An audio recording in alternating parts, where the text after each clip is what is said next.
Hey y'all, it's Stacey. Welcome back to the kitchen. Today we're putting a spin on a classic chess pie and adding fresh peaches to create this super delicious peach chess pie. Now, we're gonna start with a half a cup of butter that I've melted here in a large bowl. To this, we're going to add 1 1/4 cups of granulated sugar. Just gonna mix this together. I'm also going to add a tablespoon of plain cornmeal, a half a teaspoon of salt, a teaspoon of almond extract, and I've got 3 eggs that we're adding to the mix here. Just gonna whisk this together.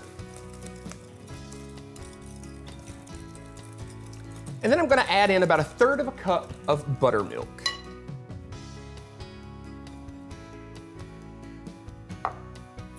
Now I'm using about 2 medium peaches for this recipe that I've peeled, pitted, and sliced. And for our pie crust, you could absolutely use a frozen, pre-made, pre-formed pie crust. I'm using one of the rolled refrigerated pie crusts. It looks a little more homemade, and that way I can use my own pan, but you can do whichever is easiest for you. We're gonna layer our peaches in the pan here. I'm gonna add just a few more on the top.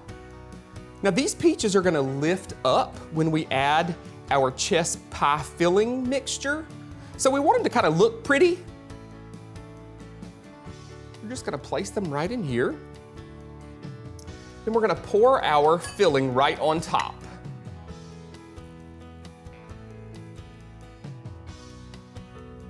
There we go. Now, I've got my oven preheated to 350 degrees. This is gonna go in there for 55 to 60 minutes. It's gonna be super golden brown, maybe even a little darker than you'd expect, and almost nearly set. It's a chess pie, so it's never gonna be super firm. I've got one already done here. Now, the one thing to keep in mind too with these kinds of pies is they're gonna puff up, and when you bring them out of the oven, they're probably gonna deflate a little. That's perfectly normal. You can see how those peaches floated right to the top of the pie. It's great served with some fresh whipped cream, maybe some vanilla ice cream. Folks, you can find this super easy recipe on the website at southernbite.com. Just visit the Simply Southern TV section. Y'all enjoy. Mary, I always wondered why that was called a chess pie. Did Stacey have an answer for you? Didn't have a clue. But one really important thing I learned was that you want to be sure you don't overfill your pie crust when you're making it. Apparently, that filling is a real booger to get off the bottom of your oven after it's cooked on. Ooh, that's a good thing to remember. And as we like to remind folks, fresh is best. So if you can find them, your pie will taste better with Alabama-grown peaches.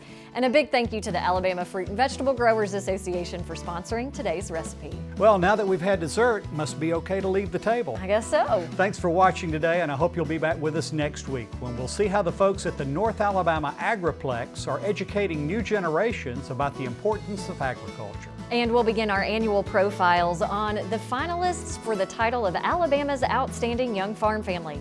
I'm Mary Wilson. And I'm Kevin Worthington. We hope to see you next time.